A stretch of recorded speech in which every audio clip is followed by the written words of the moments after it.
topics to what we're delving into today.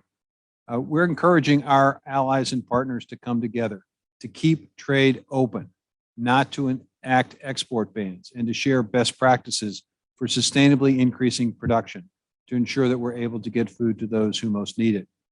The knowledge of how to make those systems work most efficiently and at home are lessons that can be disseminated all around the world. Some of the organizations on this call help to build the global trading system that has fed a global population that grew by 5 billion people since World War II, by encouraging food to flow from surplus regions to food deficient regions.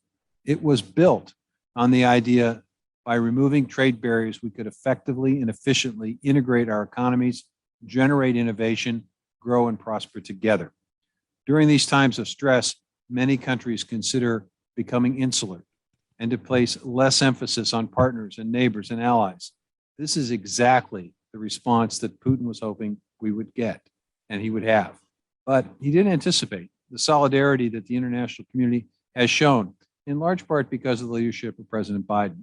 He didn't think that the support would come and the countries would bind together to help. And he probably hoped that the tension would strain our relationships with one another. But in fact, he was wrong. We continue to prove him wrong by keeping the lines of trade open, by avoiding export restrictions, by sharing resources, and by working together through these difficult times.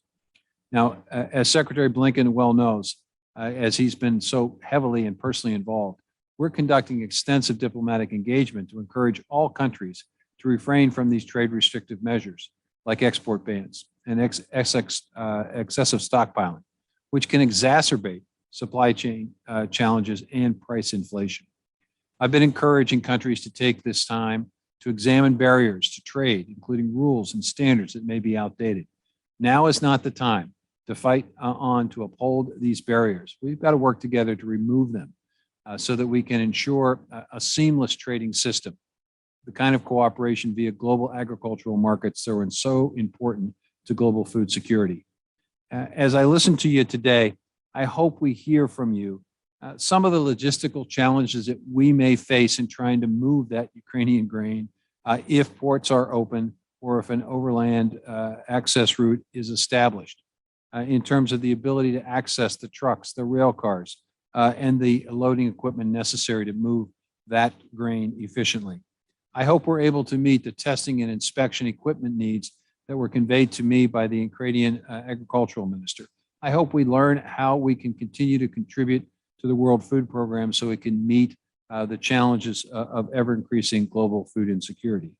And I hope that if and when we're able to figure out ways in which fertilizer can be made available, that we do so in a way that it enables all of us to be able to produce the food necessary to feed ever-increasing world population. So I look forward to the conversation. I appreciate Tony's inclusion in the Department of Agriculture in this important conversation, and I look forward to learning from all of you today. Kerry? Thank you, Secretary Blinken, and thank you.